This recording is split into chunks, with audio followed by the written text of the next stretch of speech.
برباد کرنے والے وہ لوگ ہیں جنہوں نے کہا کہ کاروبار چھوڑو، فلاں چھوڑو اور یہ کام کرو۔ میرے نزدیک سب سے بڑے مجرم اس معاشرے کے وہ ہیں۔ حضور علیہ السلام نے صحابہ کو کہا ہر معاملے میں آگے بڑھ جاؤ، ان سے بڑھ کے نمازی ہے کوئی؟ ان سے بڑھ کے کوئی غازی ہے؟ ان سے بڑھ کے کوئی تاجر ہے؟ ان سے بڑھ کے کوئی سیاستدان ہے؟ ان سے بڑھ کے کوئی غیر کوئی پہلو لے لو، وہ صفا۔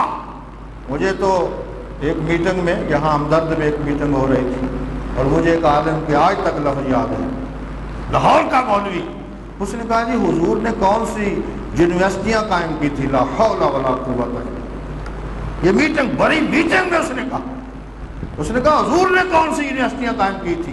تو سارے علماء پڑھ گئے، انہوں نے کہا 10 گز کا صوفہ چبوترا، وہاں جو یونیورسٹیوں میں طالب علم تیار ہو گئے ساری دنیا کے، کوئی مقابلے لاؤ اس کو۔ اور حقیقت بھی یہی، اس ماشاءاللہ 10 گز کے صوفہ میں اتنا بڑا کام ہوا ہے کائنات کا۔ بس خالد بن ولید صرف تاریخ اسلام کے بڑے سپہ سالار نہیں ہیں، تاریخ انسانیت کے سب سے بڑے۔ فاروق اعظم اتنا بڑا حکمران، اور جس کو گاندھی بھی کہے کہ کاش دوسرا فاروق دنیا میں آ جائے تو نظام بدل جائے، جس کے برطانیہ کے قوانین جس سے فیض پائیں، جس کے مقدمے فاروق اعظم کا ذکر کیا جائے کہ مثالی حکمران، تو وہ بلکہ فاروق اعظم کا قول میں نے اکثر آپ کو جمعوں میں سنایا ہے، وہ آج بھی سن لو۔ اپنے دور خلافت میں وہ بازاروں کا چکر کاٹا کرتے، نام پوچھا کرتے، تمہارا نام کیا ہے، تمہارا کیا ہے، تمہارا کیا ہے۔ آپ کے نیچے لوگوں نے کہا حضرت ہم پر اعتماد نہیں ہے، کیا مسئلہ ہے؟ فرمایا اعتماد ہے، میں ایک اور چیز چیک کرنا چاہتا ہوں جو اعلانیہ مناسب نہیں۔ پھر انہوں نے اندر بیٹھ کے پوچھا کہ حضرت وہ کیا؟ فرمایا میں بازار چکر لگا کر یہ چیک کرتا ہوں، نام پوچھتا ہوں، مجھے ناموں سے پتہ چل جاتا ہے نا کہ مسلمان ہے، کافر ہے، عیسائی ہے، کیا ہے۔ تو فرمایا کہ میں چیک کرنا چاہتا ہوں کہ ہمارے بازاروں میں کوئی کافر تجارت پہ غالب تو نہیں آ رہا۔ سنو فاروق اعظم کا ایمان اور اسلام اور دین۔ فرمایا جس دن کافر اقتصادیات میں، معیشت میں، تجارت میں تم سے آگے بڑھ جائیں گے، اس دن تمہاری شکست شروع ہو جائے گی۔ ہے آج امت کو اس چیز کا احساس؟ ہے آج کوئی احساس اس چیز کا؟ بلکہ میں ادراز مارکیٹ میں ایک دفعہ خطاب کرنے گیا تو میں نے تو کہا، آج تم نے میلاد پہ یہ سارے بازار بند کر رکھے ہیں، کاش تم کسی حال میں میلاد کرتے اور ساری دکانیں کھلتے تاکہ کاروبار ہوتا، کیونکہ عقل شعور مارا گیا۔ اب کئی لوگ جناب جذباتی ہو گئے کہ مفتی صاحب میلاد کے خلاف ہو گئے۔ میں میلاد کے خلاف نہیں ہوں، لیکن میں میلاد والے کی حقیقتوں سے واقف ہوں کہ میلاد والا کیا کہتا ہے۔ میلاد والے نے کام سکھایا، محنت سکھائی، بلکہ وہ سورۃ البلد قرآن کریم کی جہاں ہم 3 باتوں میں جھوم کے اٹھ کے چلے جاتے ہیں، لا اقسم بہذا البلد وانت حل بہذا البلد ووالد وما ولد، یہ قسمیں سن کے جھوم کے ہم اٹھ کے چلے جاتے ہیں، اور کبھی یہ نہیں پوچھتے سوچتے کہ یہ قسم اللہ نے اٹھائی کس پر ہے۔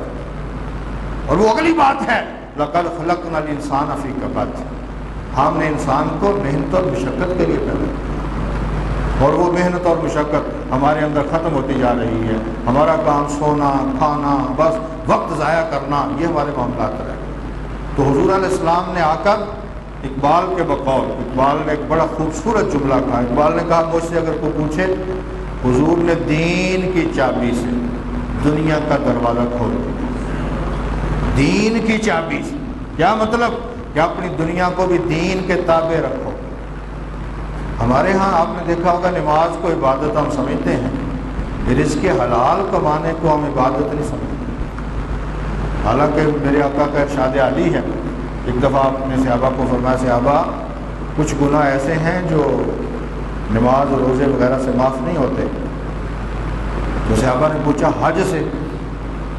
حضور حج کرنے سے معاف ہو جاتے ہیں؟ فرمایا وہ حج سے بھی معاف نہیں ہوتے۔ پھر نے کہ حضور پھر کس طرح وہ معاف ہوتے ہیں وہ گناہ؟ فرمایا جب آدمی رزق حلال کی تلاش میں نکلتا ہے، کاروبار کرتا ہے، محنتیں کرتا ہے، کوششیں کرتا ہے، تو پھر آپ کو پتہ ہے نا پریشانیاں آتی ہیں۔ فرمایا وہ جو رزق حلال کی تلاش میں محنت مشقت کر کے جھیلتا ہے، پریشانیاں جھیلتا ہے، ان پریشانیوں کی وجہ سے اللہ وہ گناہ معاف فرما دے۔ دیکھو کہ رزق حلال کا کتنا بڑا درجہ ہے۔ آپ غوث اعظم سے پوچھ لو، آپ امام اعظم سے پوچھ لو، آپ داتا علی حجویری سے پوچھ لو، کسی سے پوچھ لو کہ ولی کس کو کہتے ہیں، وہ آپ کو یہ نہیں کہیں گے جو نمازی ہو، وہ کہتے ہیں جس میں دو چیزیں ہوں، عقل حلال، صدق مقام۔ کسی سے پوچھ لو وہ کہیں گے دو چیزیں، کیا؟ سچی بات کہنا اور اس کے حلال کھانا۔ اب ہمارے ہاں دونوں ہی تصور ختم ہو گئے، یعنی وہ سیدھا ختم ہو گیا، سچے اصول تو ہماری زندگی میں رہے ہی نہیں۔ تو حضور علیہ السلام کا کمال یہ ہے کہ آپ نے کہا رہبانیت نہیں، بلکہ بعض صحابہ نے کہا حضور اجازت دیں ہم پہاڑوں میں، کیونکہ شوق عبادت تھا نا، شوق عبادت، حضور ہم بھی پہاڑوں میں نکل جائیں۔ پہلی امتوں کا سنتے ہیں وہ ہزار سال بعد جا کے باتیں کرتے تھے، ہمیں بھی اجازت دے دیجیے۔ تو آپ نے فرمایا اب میرے آنے کے بعد بھی تم پہاڑوں میں جاؤ تو کیا فائدہ؟ حضور کیا کریں؟ فرمایا اپنے کام کاج کرو، محنت کرو، اور اس میں سے اگر فرصت ملے تو فرمایا پھر مسجد میں آ کر نا نماز کے انتظار میں بیٹھ جایا کرو، اللہ کریم اتنا اجر تمہیں وہاں کافی۔ کتنا آسان دی، کتنی آسان۔ اب اس کا معنی کل سے یہ نہیں سمجھنے کہ مسیطے بیٹھا رہو، نہیں، جو آپ کاروبار کر رہے ہیں وہ مسیطے بیٹھنا وہاں نہیں پہنچتا۔ ابھی بتایا میں نے آپ کو کہ رزق حلال اس مقام پہ انسان کو لے جاتا ہے کہ دوسری عبادات وہاں نہیں پہنچاتی۔ تو حضور علیہ السلام نے آ کر اس کائنات میں سب سے بڑا فلسفہ، سب سے بڑی اعلیٰ چیزیں دین کی، دنیا کی، وہ انسانوں کے سامنے رکھی، اور وہ آپ کو دیوانہ نعوذ باللہ پتہ نہیں کیا کیا کہتے تھے۔ اور الحمدللہ اللہ کریم نے یہی وجہ ہے کہ قرآن کے اندر نا جن جن لوگوں کو وہ مانتے تھے، مثلا حضرت ابراہیم کو وہ مانتے تھے، جس طرح ہم اپنے آباء و اجداد کو مانتے ہیں وہ بھی مانتے ہیں۔ حضرت ابراہیم کی جو شخصیت ہے وہ بڑی مرکزی ہے دنیا میں۔ تو جب حضرت ابراہیم کے وہ کہتے تھے کہ ہم ماننے والے ہیں، تو پھر قرآن نے چیلنج کیا، قرآن نے کہا یہ بتاؤ ابراہیم کی اتباع کرنا یا ابراہیم کے طریقے کو اپنانا، وہ بتاؤ کس نے اپنایا؟ اور وہ کہا ان اول الناس بابراہیم للذین اتبعوا ھذا النبی۔ فرمایا ابراہیم کی باتوں کو بھی اگر کسی نے سننا ہے تو وہ محمد کے پاس ہے۔ آپ جانتے ہیں سورہ لقمان نازل کی، باقاعدہ سورت قرآن میں لقمان، ان کو بڑا دانشور، بڑا حکمت والا کہا جاتا تھا، قرآن نے اسی کی باتیں نقل کر دی۔ انہوں نے کہا اگر لقمان کو ہی مانتے ہو تو بتاؤ کیا میرے نبی نے وہی باتیں نہیں کہیں جو لقمان نے کہی؟ سمجھانے کے لیے، ورنہ حضور علیہ السلام کا عقل۔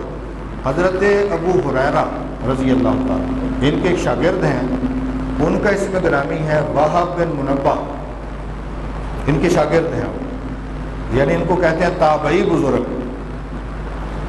وہ کہتے ہیں، وہب بن منبہ کا قول ہے، وہ فرماتے ہیں میں نے مختلف کتب، 71 انہوں نے تعداد بتائی ہے، 71، 70 سے زیادہ، کہتے ہیں 71 کتب کا میں نے مطالعہ کیا، اس میں تورات، انجیل، زبور، جو بھی اس وقت کتابیں ملتی تھیں، وہ کہتے ہیں میں نے 71 کتب کا مطالعہ کیا ہے، ان سب میں یہ لکھا تھا کہ میرے نبی کا عقل تم سب سے زیادہ ہے۔